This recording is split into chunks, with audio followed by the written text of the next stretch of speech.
جس طرح میلاد شریف، ذکر رسالت مآب، درود پاک، یہ ساری چیزیں حضور کو راضی کرنے والی ہیں نا، یہ بھی حضور نے ہی فرمایا ہے کہ نماز میری آنکھوں کی ٹھنڈک ہے۔ کچھ ایسی چیزوں پر بھی توجہ دیں جن سے نبی پاک کا بڑا ہی پیار ہے۔ حضور کا نا مصلی سے، نماز سے بڑا ہی پیار ہے۔ یعنی سورج گرہن ہو گیا، چاند گرہن ہو گیا، محبوب نے مصلی بچھا لی، بارش نہیں ہوتی، نماز شروع کر لی، کوئی قحط کا دور آیا، نماز شروع کر لی، یہاں تک کہ جنگ بدر میں ساری رات کافر صفیں سیدھی کراتے رہے اور حضور نماز پڑھتے رہے۔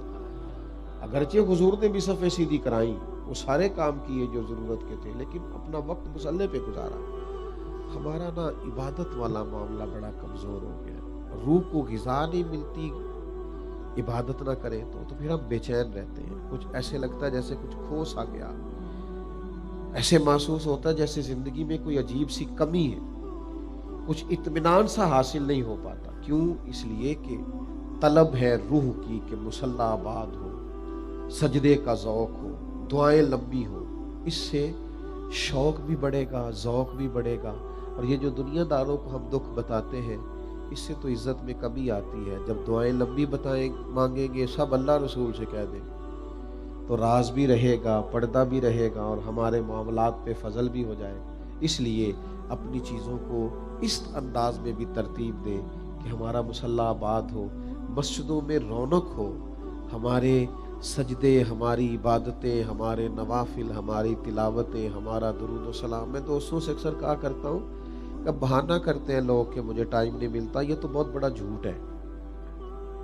اللہ تعالیٰ بندے پر وہ چیز فرض کرتا ہی نہیں جو وہ ادا نہ کر سکے۔ تو نماز اللہ نے فرض کی ہے، اس کا مطلب ہے کہ ہم پڑھ سکتے ہیں، اور ہر کسی پہ فرض کی ہے، مانا یہ کہ ہر کوئی پڑھ سکتا ہے۔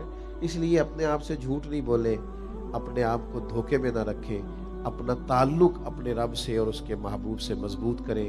ہمارا جوان گناہوں میں بری طرح کھو گیا ہے، الجھنے کے 100 رستے اس کے پاس آ گئے، لیکن اس کے ذہن کی تسلی کے لیے، اس کو دین کی طرف راغب کرنے کے لیے ہمارا کوئی مزاج ہی نہیں ہے۔ جلسے ہیں تو رسمی سے ہیں، یہ محفلیں ہوتی ہیں تو سٹیٹس لگانے کے لیے، کیمرے چلتے ہیں تو میڈیا چلانے کے لیے۔ ہم اس دور میں رہتے ہیں جس دور کے اندر لوگ اسٹیج سے اترتے ہیں تو حساب کتاب ہو رہا ہوتا ہے کہ میں نے اتنے کہے تھے تم اتنے کم کیوں دے رہے ہو۔ جہاں یہ گفتگو ہو رہی ہوتی ہے کہ جناب آپ کو پتہ نہیں ہے میں کتنا مہنگا آدمی ہوں، آپ نے فری سمجھ لیا ہے، دعوت دین کون دے گا؟ وہ لوگ جو کڑتے تھے کافر کو دیکھ کے کہ یار یہ مسلمان ہو جائے، وہ جن کو رات کو نیند نہیں آتی تھی کہ میرے محلے میں کتنے بے نمازی رہتے ہیں، وہ جن کو تکلیف ہوتی تھی کسی گناہگار کو دیکھ کر کے اللہ کا فرما بردار بن جائے، ہمارے اندر وہ کتنا خدائیہ موجود ہے۔ آپ یقین کریں، سیر کرنے جانا ہو تو ایک دوست 10 دوستوں کو تیار کر لیتا ہے، کہتا ہے یار کٹھے چلتے ہیں، لطف آئے گا۔ کسی اچھی جگہ کھانا کھانے کے لیے جانا ہو تو ایک دوست 10 دوستوں کو تیار کر لیتا ہے۔ کیا وجہ ہے کہ مسجد جانے کے لیے ایک نمازی 10 نمازیوں کو کیوں تیار نہیں کرتا؟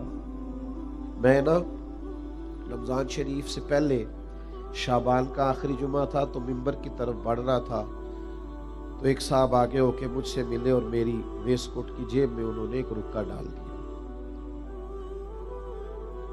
تو میں نے مجھ سے اس نے کان میں کہا کہ یہ جمعے سے پہلے پڑھ لیجئے گا، تو اس رکے میں لکھا ہوا تھا کہ اب کچے نمازیوں نے بھی مسجد میں آنا ہے، تو ذرا پکے نمازیوں سے کہیے گا گھورے ذرا کم آ گئے، یہ نہ کہے کہ آ گئے ہو 1 مہینے کے لیے۔ مجھے بڑی تکلیف ہوئی کہ ہمیں تو جگہ دینی چاہیے تھی، جو نوجوان بھی آئے بسم اللہ آئے تو صحیح، ہمیں تو موقع دینا چاہیے تھا، ہمیں تو گنجائش پیدا کر کے دینی چاہیے تھی۔ حضور آخری نبی ہے، اب تبلیغ دین کی ڈیوٹی تو امت کی ہے، امت کو تو روز منصوبہ بندی کرنا چاہیے تھی کہ کیسے اچھے سے اچھے طریقے سے دین پھیلایا جا سکتا، کون سا بہتر سے بہتر طریقہ اختیار کیا جائے کہ ہم دین کے پیغامات لوگوں تک پہنچا سکیں، کیا آسانی کی جائے، کیا شستہ اور صاف ستھرا طریقہ اپنایا جائے کہ پیغام دین لوگوں تک پہنچایا جا سکے۔ لیکن ہم وہ تیاریاں کرنے میں اور وہ ڈیوٹیاں کرنے میں کسی صورت بھی کامیاب دکھائی نہیں دیتے۔ تو ختم نبوت کے جو تقاضے ہیں، حضور کو آخری نبی ماننے کے جو تقاضے ہیں، اس کو سمجھنا بھی تو بڑا ضروری ہے نا، اس پر غور کرنا بھی تو بڑا ضروری ہے۔ نبی کریم صلی اللہ تعالی علیہ وآلہ وسلم اللہ کے آخری نبی ہیں۔ جتنے کمالات انبیاء کرام میں انفرادی طور پہ تھے نا، اللہ تعالیٰ نے وہ سارے نبی پاک میں اجتماعی طور پہ رکھ دیے۔ حضور کمالات کا مجموعہ ہے، یعنی آپ سیرت کو کسی اینگل سے بھی پڑھیں گے نا، یعنی تاجر کہتا ہے میں نے حضور سے سیکھنا ہے، تو آئے نہ سیکھے نہ، حضور نے تجارت کی ہے، تجارت کے اصول بھی بیان فرمائے۔ مجاہد کہتا ہے مجھے حضور سے سیکھنا ہے، سیرت سے سیکھنا ہے، تو آئے نا، دیکھے نا بدر کے سپہ سالار اعظم کو، دیکھے نا احد کے سپہ سالار اعظم کو، دیکھے نا۔ اگر کوئی لیڈر، کوئی قائد کہتا ہے مجھے سیکھنا ہے، آج کتنی مایوسی ہے،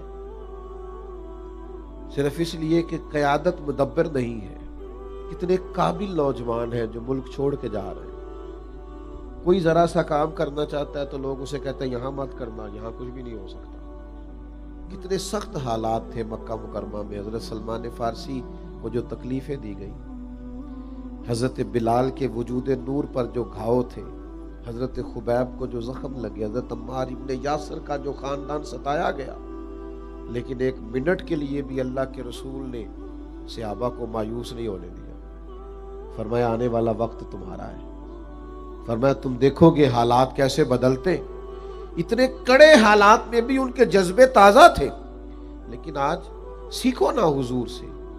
سیرت میں ہر چیز ہے جس سے آپ اپنی ذہنی آسودگی حاصل کر سکتے ہیں، لیکن ہمارا مسئلہ یہ ہے کہ ہم تو چلے گئے موٹیویشنل اسپیکر کے پاس،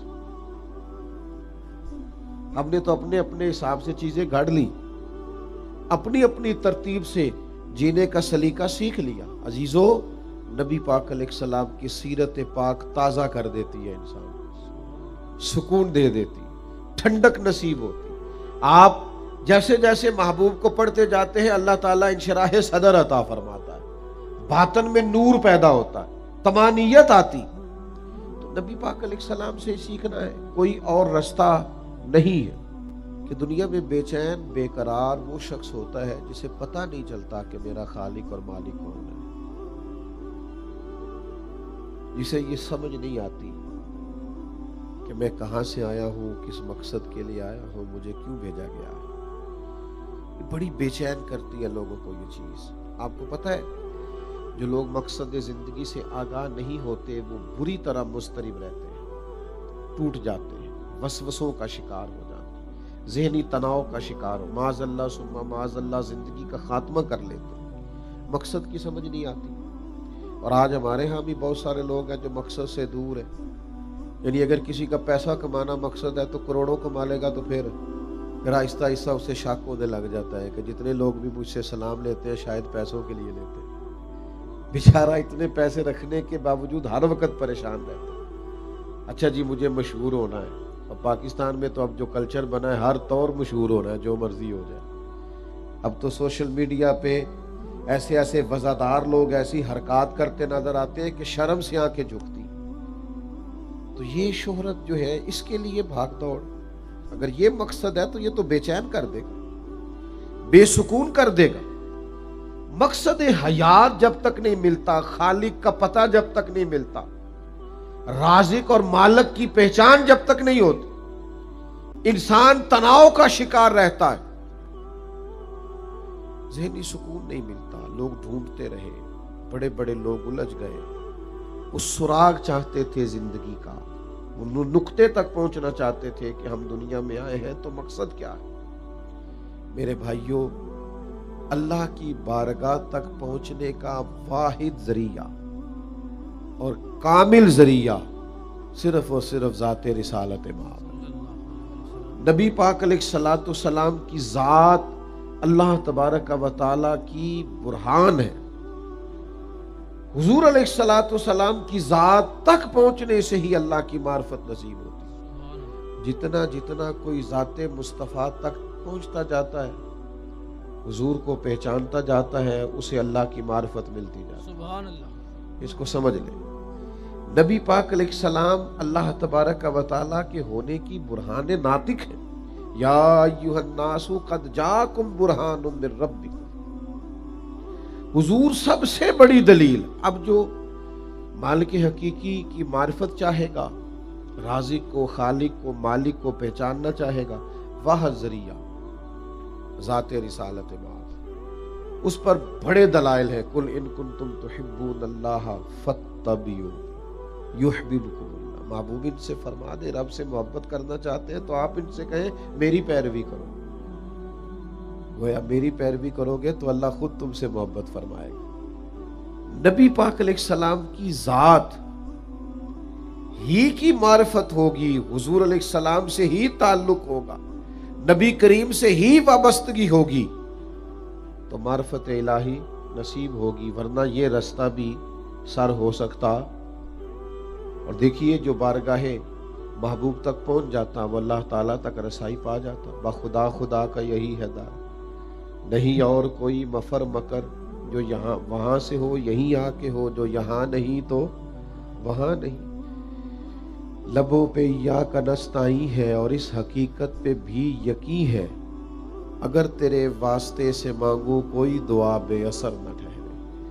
تو نبی کریم علیہ السلام کی ذات کی معرفت، حضور کی سیرت کو پڑھا جائے، نبی پاک کے فضائل، شمائل، خصائل، عادات، حضور کی سنتیں، اس تک رسائی حاصل کی جائے، معرفت الہی حاصل ہوتی۔ آپ دیکھیے حضرت عبداللہ ابن سلام رضی اللہ تعالیٰ عنہ اہل یہود کے بڑے عالم تھے، تو ارشاد فرماتے ہیں کہ میں جب حضور تشریف لائے مدینہ طیبہ میں تو میں حاضر بارگاہ ہوا تو محبوب اپنی سواری پر، اونٹنی پر جلوہ فراز تھے اور صلہ رحمی کے تعلق سے کچھ گفتگو فرما رہے تھے۔ فرماتے بس میں نے حضور کی باتیں سنی، نبی پاک کے وہ جملے سنے، اور میں محبوب کے قریب گیا اور میں نے عرض کی مجھے کلمہ پڑھا دے، میں مسلمان ہونا چاہتا ہوں۔ تو چونکہ عالم تھے تو ساتھ کچھ ایسے لوگ بھی تھے جو آپ سے سیکھا کرتے تھے اس دور میں، انہوں نے کہا جناب آپ نے کوئی سوال ہی نہیں کیا، آپ نے کچھ پوچھا ہی نہیں، آپ نے تو جاتے ہی دیکھا اور کلمہ پڑھا اور مسلمان ہو گئے۔ تو حضرت عبداللہ ابن سلام فرمانے لگے تم نے محبوب کا چہرہ نہیں دیکھا؟ ایسا چہرہ کسی جھوٹے کا ہو سکتا ہے؟ دیکھنے والے کہا کرتے ہیں اللہ اللہ، یاد آتا ہے خدا دیکھ کے صورت تیری۔ تو نبی پاک علیہ السلام کی جب معرفت ہوگی تو پھر کیا نتیجہ نکلے گا کہ ذات خدا تک رسائی ہوگی۔ دیکھیے نا، جیسے جیسے لوگ حضور کے قریب آئے ویسے ویسے انہیں قرب الہی نصیب ہوا، اور اتنا قرب الہی نصیب ہوا، اتنا قرب الہی نصیب ہوا کہ ان کے من کی دنیا محسوسات کی دنیا کی طرف بڑھنے لگی۔ حضور غار ثور میں حضرت صدیق اکبر ذرا گھبرائے کہ حضور وہ تو آ گئے، فرمایا لا تحزن ان اللہ معنا، تو گھبرا نہ، اللہ ہمارے ساتھ ہے۔ تو محسوسات کی دنیا تک چلے گئے، اللہ تبارک و تعالیٰ کی ذات کی معرفت ملنے لگی۔ اس کا واحد راستہ ذات رسالت مآب ہے۔ میرے عزیز دوستو، کرنا کیا ہے ہمیں ختم نبوت کے مسئلے کے تقاضوں کو سمجھنا ہے، اس کی نزاکت کو سمجھنا ہے۔ ہم بہت سارا وقت خواب غفلت میں گزارتے ہیں، بہت سارا ٹائم ضائع کرتے ہیں، مجالس کو، محافل کو رسم کے طور پہ لیتے ہیں، الا ماشاءاللہ ہمارے مزاجوں اور ذہنوں کے اندر ابھی بھی وہ خاص شوق پیدا نہیں ہوتا کہ ہم ترویج دین کے لیے، اشاعت مذہب کے لیے آگے بڑھیں اور ہم سیرت پاک کے نقوش سے اپنے لیے فیض حاصل کریں، حضور کی معرفت پا کے اللہ تعالیٰ کی بارگاہ تک جائیں۔ وہ خاص ذوق ہم اپنی طبیعتوں میں پیدا نہیں کرتے۔ الحمدللہ میلاد شریف آ گیا، جگہ جگہ حضور کا ذکر پاک ہو۔ کبھی کبھی بڑی اس بات کی تکلیف ہوتی ہے جب بہت سارے لوگوں کو یہ کہتے ہوئے سنتے ہیں کہ میں تو اتنا پڑھا ہوا ہی نہیں۔ تو میں کہتا ہوں ہر ہفتے تو آپ جمعہ پڑھتے ہیں، کچھ نہیں سنتے آپ، ہر محفل میں تو آپ جا کے بیٹھتے ہیں۔ تو صحابہ اگر ان باتوں کو یاد کیا ہوتا، ان کو ذہن میں بٹھایا ہوتا اور مزاج عمل کا ہوتا صرف سر دھننے کا نہیں. ابھی تھوڑی دیر پہلے بھی میں عرض کر رہا تھا دوستوں کو کہ ہمارے ہاں سننے سنانے کا مزاج ہے, سیکھنے سکھانے کا مزاج نہیں, ہماری طبیعت نہیں ہے. اور اگر کوئی چیز لیں گے بھی تو وہ بھی ہم بس وہ ترتیب دیکھیں گے کہ جناب فلاں جگہ پہ فلاں بات بڑی لطیف تھی, میرے کانوں کو بڑی بھلی لگی اور میری طبیعت میں بڑی ٹھنڈک آئی, اس سے زیادہ کچھ نہیں. دین کو سیکھیے, دین کو سمجھیے. دین تسلی کا باعث ہے, دین باعث راحت ہے, دین باعث ٹھنڈک ہے. ہمارے ہاں جو وسوسوں کے غلبے ہونے لگے ہیں اور ہمارے ہاں جو سوچیں ٹوٹنے بکھرنے لگی ہیں اور ہر آدمی سوالات کا بہت سارا ذخیرہ لیے خود ہی ہر وقت بے چین رہنے لگا ہے, تو اس کی بنیادی وجہ یہ ہے تو زور دیا ہے لیکن مزاج عمل والا ہو جائے. کبھی مجھے ایسا محسوس ہوتا ہے کہ شاید نے یہ سمجھ لیا ہے کہ دین دنیا میں صرف بحث کے لیے, کوئی بات کوئی عنوان کوئی مہینہ شروع ہوتا ہے تو ہمارے یہاں بحث میلاد شریف آئے گا, ہو گئی باتیں صدیاں بیت گئی.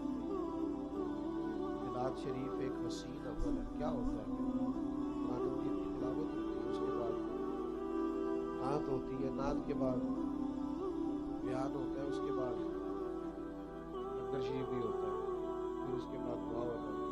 کون سی چیز ناجائز ہے اس میں؟ یہ جو میں نے اجزائے میلاد آپ کو دلوائے ہیں, تلاوت, درود پاک, دعا, لنگر شریف, کوئی چیز اس میں ناجائز ہے؟ کس بات کی بحث ہے؟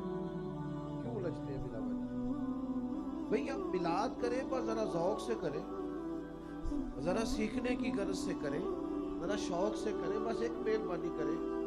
میلاد کے سٹیج بھی آپ ان لوگوں کو نہ دیں جو سارا سال دین کے قریب ہی نہیں آتے. وہ جو ادھاری ٹوپی لے کے محفل میں بیٹھتے ہیں, مہربانی کریں ان کو سٹیج نہ دیں. یہ فلانا سیاسی سماجی فلاحی ہوتا ہے. محفل میلاد کی صدارت اس سے کرائیں جسے 35 سال ہو گئے فجر کی اذان دیتے, سبحان اللہ, سبحان اللہ, جسے 30 سال ہو گئے مسجد میں جھاڑو دیتے. وہ اس لیے صدارت نہیں کر سکتا کہ اس کے ہاتھوں میں نوٹوں کی دتی کوئی نہیں, وہ غریب آدمی ہے, اس لیے نہیں آ سکتا. اس امام سے صدارت کرا لو وہ 40 سال ہو گئے آپ کے بچوں کو قرآن پڑھاتے ہو. یہ بھی دنیا داروں کو دے دیا ہے. اور جن کے ہاتھوں میں ذرا نوٹ اچھے ہوتے ہیں نئے نئے, وہ اگلی سیٹوں پہ بیٹھ جاتے ہیں. پھر نعت خان صاحب بھی ان کا نام یاد کر لیتے ہیں, کہتے شیر حاجی صاحب کی نظر ہے. میں کہ کاش ساڑھے کول بھی تھوڑے پیسے ہوتے. وہ خدا کے بندے, شیر نبی پاک کے نام کا تھا, حاجی کی نظر کیسے ہو گیا؟ کرو مدح اہل دول رضا, پڑے اس بلا میں میری بلا, میں گدا ہوں اپنے کریم کا, میرا دین پا رہا ہے نہ نہیں. اور پھر جناب ڈگریاں تقسیم ہوتی ہیں, ڈگریاں فلانا عشق رسول ہے. آپ کو کیسے پتا چلا؟ کب اترے آپ اس کے دل میں؟ اچھا گمان کریں, اس کے عشق کی آپ بات کریں, لیکن اس ماحول میں صرف کہ آپ کے اوپر پیسے پھینک رہا ہے تو اس کا عشق بڑا عروج پہ ہے. خدا را کچھ توجہ کرے, چیزوں کو سمجھے. آپ نے کیا ماحول بنا دیا؟ یہ سنجیدہ اسٹیج ہے, اس کو سنجیدہ رہنے, اسے غیر سنجیدہ نہ بنائیں. اور پھر آپ کے تو ماشاءاللہ نقیب صاحب سکون سے بیٹھے ہوئے ہیں, ورنہ تو نقیب تھوڑا بھاگ کے ادھر جاتا ہے, تھوڑا بھاگ کے ادھر آتا ہے. تو پتہ کرے کیا ہونے لگا, کہ اندر میں جملہ دین لگا. جملہ دینا ہے کہ کوئی بم چلانا ہے؟ آپ کہہ دیں جو کہنا ہے, اور آرام سے بھی کہی جا سکتی ہے وہ بات جس میں آپ اتنے پریشان ہو گئے. میں جملہ دینے لگا ہوں, تو آپ جملہ نہ دیں, مہربانی کریں کوئی آیت پڑھے قرآن پاک. اچھا پھر زور سے کہہ رہے ہوگے سارا قرآن ہی حضور کی نعت ہے, کہتے ہیں نا, تو ان سے کہے چلو یار پھر سناؤ 4 آیتیں. اب دعویٰ کیے جا رہے ہیں, سنا نہیں رہے کوئی آیت بھی. مہربانی فرمایا. اور پھر محفل کا یہ حال ہے کہ یہ دوستوں سے کہنا مغرب کے بعد کر لو, کہتے نہیں اسی عشاء تو بات کرنی. کیوں جی؟ مغرب تو بعد بندے نہیں آتے, کہ تھوڑے کو تو جگہ نہیں بچی, کیوں نہیں آتے بندے؟ ہاں توجہ تو کریں, کام منظم طریقے سے کریں. کون کہتا ہے نہیں آتے؟ ذوق نہیں ہے, طبیعت نہیں ہے. آپ وہ محفل شروع کی عشاء کے بعد, جس آدمی نے صبح 7 بجے ڈیوٹی پہ جانا ہے وہ بیچارہ کیسے 2 بجے تک بیٹھے گا آپ کے ساتھ؟ پھر الٹا آپ روب بھی جما رہے ہیں کہ تسی سبحان اللہ نہیں کہندے، تسی ہاتھ کھڑا نہیں کردے، تسی نعرہ نہیں مار دے۔ او بھائی آپ مہربانی کریں، آپ کچھ کہیں، بات آگے جائے۔ یہ زبردستی داد امداد لینے کا کیا مطلب؟ سبحان اللہ۔ تو میرے عزیز محفلوں کو صرف منظم کریں، ان کا طریقہ کار بدلیں۔ دنیا کہاں کی کہاں پہنچ گئی، آپ انہی رسمی چیزوں میں کب تک؟ آخر آپ فکری تربیت کریں قوم کی۔ میلاد تو ذوق والی چیز کا نام ہے، اس میں تو آپ کو چاول بھی وہ لانا چاہیے جو آپ کو بڑا پیارا لگے۔ سبحان اللہ۔ لنگر بھی آپ اپنی نگرانی میں تیار کریں، یہ حضور کی بات ہونے لگی۔ اس میں تو آپ کا لہجہ دھلا ہوا ہو، آپ کا انداز باوضو ہو، آپ محبوب کی بات کرنے لگے۔ اے پائے نظر ہوش میں آنکھوں میں نبی ہے، ہائے ہائے۔ آنکھوں سے بھی چلنا یہاں بے ادبی ہے۔ بے ادبی ہے۔ آپ کا ذوق اور طرح کا ہو، یہ ذکر رسالت مآب کی بات، لیکن وہی سارا ماحول، وہی کوئی پرواہ نہیں، کوئی مسئلہ ہی نہیں۔ چیزوں کو سمجھے۔ میں پرانے بزرگوں کے پاس بیٹھا کرتا تھا زیادہ، تو کوشش کرتا ہوں کوئی ایسی بات نہ ہو جس سے کسی کا دل دکھے، ورنہ ہم جن بزرگوں کے پاس بیٹھتے تھے نا، ان میں کوئی شخص بھی محفل میلاد میں ننگے سر نہیں آیا کرتا۔ وہ ادب جانتے تھے، اس کو وہ سمجھتے تھے ہم حضور کے ذکر کے لیے جا رہے ہیں۔ مزاج ہی نہیں ہوتا تھا، طبیعت ہی نہیں ہوتی تھی، لوگ دوزانو بیٹھتے کہتے تھے ذکر رسالت مآب کی محفل، لیکن کہاں کھو گئی ہماری چیزیں، کہاں الجھ گئے ہم لوگ؟ ہمیں واپس لوٹنا ہے۔ حضور علیہ السلام سے محبت کے جو ہمارے تقاضے ہیں، ان تقاضوں کو ہم نے سمجھنا ہے۔ آپ یقین کریں، بعض اوقات شرم آتی ہے کہ آپ کی تصویر پر ایسا عنوان دیا جاتا ہے جو عنوان ہی قابل شرم ہوتا ہے، اور اس طرح کی بات کبھی زندگی میں سوچی نہیں ہوتی۔ بڑی تکلیف ہوتی ہے کہ یار آپ 4 روپے کمانے کے لیے کس کس طرح کی حرکات کرتے ہیں۔ اس طرح کا عنوان، یعنی مجھے، یعنی میرے جیسا، میں نے خود ایک دن کھول کے دیکھنا شروع کر دیا، میری فوٹو لگی اوپر لکھا ہوا ہے پیر صاحب نے ایک نعت خواں کو جوتے مار کے اتار دیا۔ نعت خواں تو بڑا اعزاز والا شخص ہے، ہم نے تو زندگی میں کبھی کسی کو جوتا نہیں مارا، طالب علم کو کبھی کسی کو ڈانٹا نہیں اس طرح سے۔ تو میں نے اسے کھول کے دیکھا تو دور دور تک ایسی کوئی بات نہیں، تکلیف ہوتی۔ تو میں کہا کرتا ہوں کہ جو لوگ موجود ہیں ان کے کھاتے لوگ ایسی ایسی باتیں ڈالتے ہیں، تو مجھے بتائیے لوگ کیسے کیسے شک پیدا کرتے ہو۔ ایک شخص موجود بیٹھا ہے، اس کے بارے میں 4 ٹکے کمانے کے شرم سے ڈوب مرنے کا مقام ہوتا ہے کہ اخلاقی طور پر اتنی بھی کبھی قومیں گرتی۔ تکلیف کا امر یہ ہے کہ پھر ان لوگوں کے گرد بھی لوگ جمع ہوئے، حالات نے ایک نیا رخ اختیار کیا، شکوک پیدا کیے گئے، ختم نبوت کا یہ معنی ہے، خاتم کا یہ معنی ہے، لوگوں نے شک پیدا کیا۔ لیکن اللہ بھلا کرے علماء اسلام کا، مجھ سے کوئی ناراض نہ ہو جائے، کئی دفعہ گدیوں میں بیٹھے ہوئے خالی تسبیح لیے ہوئے لوگ کوئی کام نہیں کرتے، لیکن علماء حق ہوتے ہیں ہر میدان میں، جو میدان میں نظر آتے ہیں۔ انقلاب برپا کر دیا، کونے کونے سے لوگ نکلے اور وہ دروازے ہی سارے بند کر دیے، اور یہ قیادت اللہ تعالیٰ نے پھر حضرت پیر مہر علی شاہ کو عطا فرمائی۔ انقلاب آ گیا۔